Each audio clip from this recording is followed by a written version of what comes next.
নমস্কাৰ, স্বাগতম জনাইছোঁ পুনৰ এটা নতুন ভিডিঅ'লৈ।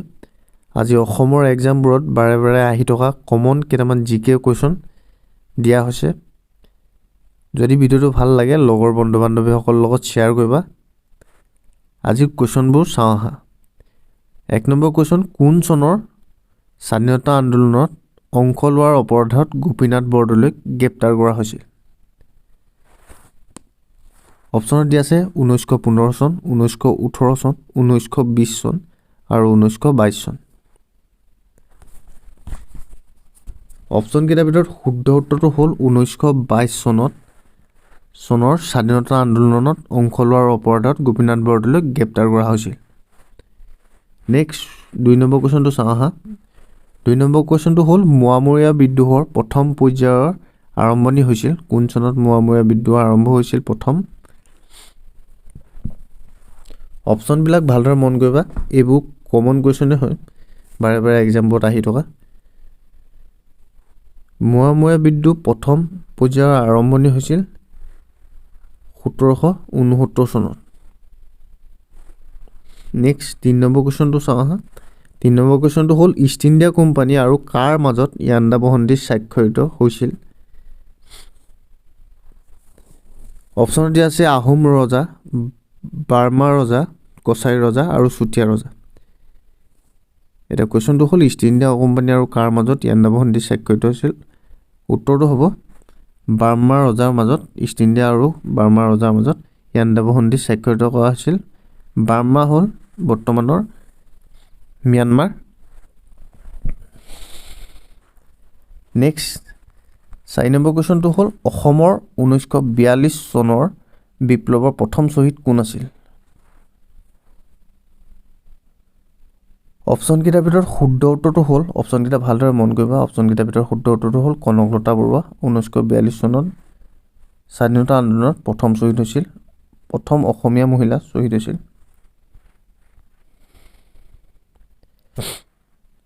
নেক্সট কুৱেশ্যন 5 নম্বৰ, পানীদিহিং অভয়াৰণ্য কোন জিলাত অৱস্থিত?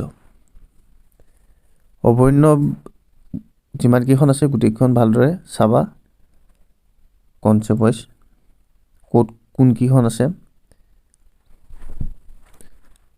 অপশ্যনকেইটাৰ ভিতৰত শুদ্ধ উত্তৰটো হ'ল পানীদিহিং অভয়াৰণ্য শিৱসাগৰত অৱস্থিত।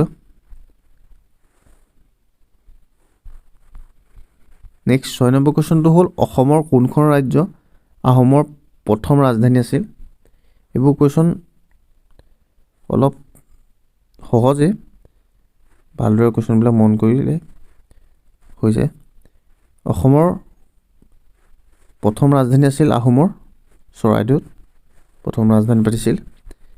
নেক্সট কুৱেশ্যনটো হ'ল কাজিৰঙা ৰাষ্ট্ৰীয় উদ্যানৰ এলেকা অনুমানিক কাজিৰঙা ৰাষ্ট্ৰীয় উদ্যানৰ এলেকা কিমান? অপশ্যনকেইটাৰ ভিতৰত শুদ্ধ উত্তৰটো হ'ল 430 বৰ্গ কিলোমিটাৰ কাজিৰঙা ৰাষ্ট্ৰীয় উদ্যানৰ অনুমানিক এলেকা। নেক্সট কুৱেশ্যনটো হ'ল অসমৰ কোনখন বন্যপ্ৰাণী অভয়াৰণ্যৰ সোণালী লেংগুৰৰ গৌৰৱ কৰে? অপশ্যনকেইটাৰ ভিতৰত শুদ্ধ উত্তৰটো হ'ল চক্ৰশিলা অভয়াৰণ্য সোণালী লেংগুৰৰ গৌৰৱ কৰে। নেক্সট কুৱেশ্যনটো হ'ল পাটকাই বুম ৰেঞ্জে কোন দুখন দেশৰ মাজৰ সীমা নিৰ্ধাৰণ কৰে? দুখন দেশৰ মাজত সীমা নিৰ্ধাৰণ কৰে পাটকাই বুম ৰেঞ্জে। অপশ্যনত দিয়া আছে ভাৰত আৰু ভূটান, ভাৰত আৰু চীন, ভাৰত আৰু বাংলাদেশ, ভাৰত আৰু বাৰ্মা। অপশ্যনকেইটাৰ ভিতৰত শুদ্ধ উত্তৰটো হ'ল ভাৰত আৰু বাৰ্মাসকলৰ মাজত পাটকাই বুম ৰেঞ্জে সীমা নিৰ্ধাৰণ কৰে। নেক্সট কুৱেশ্যনটো হ'ল 10 নম্বৰ কুৱেশ্যন, কামাখ্যা মন্দিৰ পুনৰ নিৰ্মাণ কৰা ৰজাজন কোন আছিল? কোনে কামাখ্যা মন্দিৰ পুনৰ নিৰ্মাণ কৰিছিল?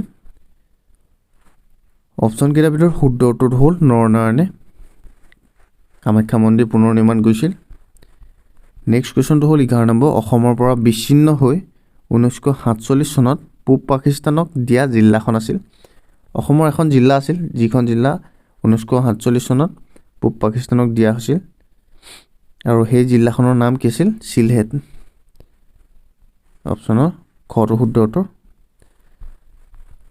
নেক্সট কুৱেশ্যনটো হ'ল তলৰ কোনজন ৰজাৰ ৰাজত্বকালত জয়সাগৰ পুখুৰী খনন কৰা হৈছিল?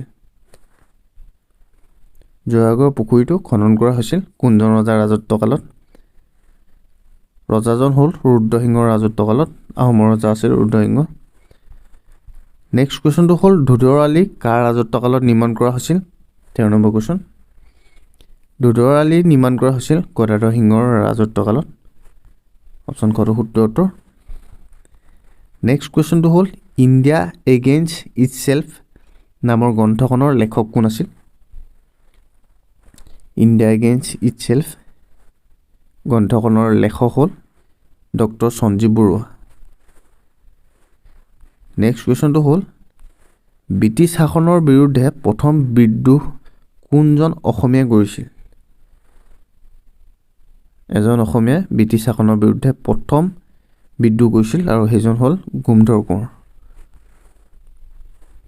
নেক্সট কুৱেশ্যনটো হ'ল হিন্দু উপাধি স্বৰ্গনাৰায়ণ গ্ৰহণ কৰা প্ৰথমজন আহোম ৰজা আছিল কোনে হিন্দু উপাধি স্বৰ্গনাৰায়ণ প্ৰথম গ্ৰহণ কৰিছিল আৰু সেই ৰজাজন হ'ল অপশ্যন কেইটাৰ ভিতৰত শুদ্ধ উত্তৰটো হ'ল চুহুংমুং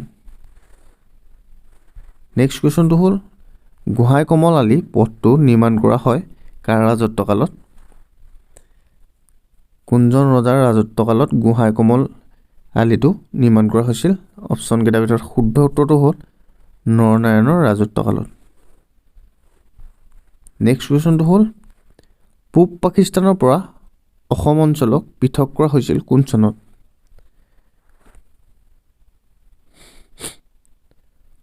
অপশ্যন কেইটাৰ ভিতৰত শুদ্ধ উত্তৰটো হ'ল 1874 চনত পূব পাকিস্তানৰ পৰা অসম অঞ্চলক পৃথক কৰা হৈছিল 19 নম্বৰ কুৱেশ্যনটো হ'ল অসমীয়া সাহিত্য বুৰঞ্জীৰ লেখক হৈছে অসমীয়া সাহিত্য বুৰঞ্জী কোনে লিখিছিল অপশ্যন কেইটাৰ ভিতৰত শুদ্ধ উত্তৰটো হ'ল দেৱেন্দ্ৰনাথ বেজবৰুৱাই অসমীয়া সাহিত্য বুৰঞ্জী লিখিছিল নেক্সট কুৱেশ্যনটো হ'ল স্বাধীনতা সংগ্ৰামৰ সময়ত কাৰ নেতৃত্বত মৃত্যু বাহিনী গঠন হৈছিল স্বাধীনতা সংগ্ৰামৰ সময়ত মৃত্যু বাহিনী গঠন হৈছিল আৰু সেই মৃত্যু বাহিনী কাৰ নেতৃত্বত হৈছিল অপশ্যন কেইটাৰ ভিতৰত শুদ্ধ উত্তৰটো হ'ল পুষ্পলতা দাস নেক্সট কুৱেশ্যনটো হ'ল 21 নম্বৰ শদিয়াখোৱা গোহাঁই আছিল আহোমৰ এজন শদিয়াখোৱা গোহাঁই আছিল সেই শদিয়াখোৱা গোহাঁই কোন আছিল এজন হ'ল নৌসেনাৰ অধিনায়কক শদিয়াখোৱা গোহাঁই বুলি জনা গৈছিল নেক্সট কুৱেশ্যনটো হ'ল অসমৰ প্ৰথমটো ষ্টেডিয়াম ক'ত নিৰ্মাণ কৰা হৈছিল অসমত প্ৰথম ষ্টেডিয়াম ক'ত নিৰ্মাণ কৰা হৈছিল অপশ্যন কেইটাৰ ভিতৰত শুদ্ধ উত্তৰটো হ'ল যোৰহাট জিলাত প্ৰথম ষ্টেডিয়াম নিৰ্মাণ কৰা হৈছিল নেক্সট কুৱেশ্যনটো হ'ল টেৰাকোটা উদ্যোগ কোন জিলাত অৱস্থিত অপশ্যনত দিয়া আছে ধুবুৰী কৰিমগঞ্জ গোৱালপাৰা আৰু ধেমাজি এই অপশ্যন কেইটাৰ ভিতৰত শুদ্ধ উত্তৰটো হ'ল ধুবুৰী জিলাত টেৰাকোটা উদ্যোগটো অৱস্থিত নেক্সট 24 নম্বৰ কুৱেশ্যনটো হ'ল স্বাধীনতা আন্দোলনৰ সময়ত অসমত স্বৰাজ পাৰ্টীৰ সভাপতি কোন আছিল অপশ্যন কেইটাৰ ভিতৰত শুদ্ধ উত্তৰটো হ'ল স্বাধীনতা আন্দোলনৰ সময়ত স্বৰাজ পাৰ্টীৰ সভাপতি আছিল Tarunram Phukan next last question পথৰুঘাটৰ বিদ্ৰোহ যেতিয়া সংঘটিত আছিল কোন চনত এটা অলপ কুৱেশ্যনটো ভুল হৈ আছে পথৰুঘাটৰ বিদ্ৰোহ কোন চনত সংঘটিত হৈছিল হ'ব লাগিছিল অপশ্যন কেইটাৰ ভিতৰত শুদ্ধ উত্তৰটো হ'ল 1894 চনত পথৰুঘাটৰ বিদ্ৰোহ সংঘটিত হৈছিল আজিলৈ কুৱেশ্যন এইকেইটাই আছিল আশা কৰোঁ ভিডিঅ'টো চাই ভাল পালা এনেকুৱা পুনৰ নতুন কুৱেশ্যনবোৰ পাই থাকিবলৈ প্লিজ চেনেলটো ছাবস্ক্ৰাইব কৰি ল'বা ধন্যবাদ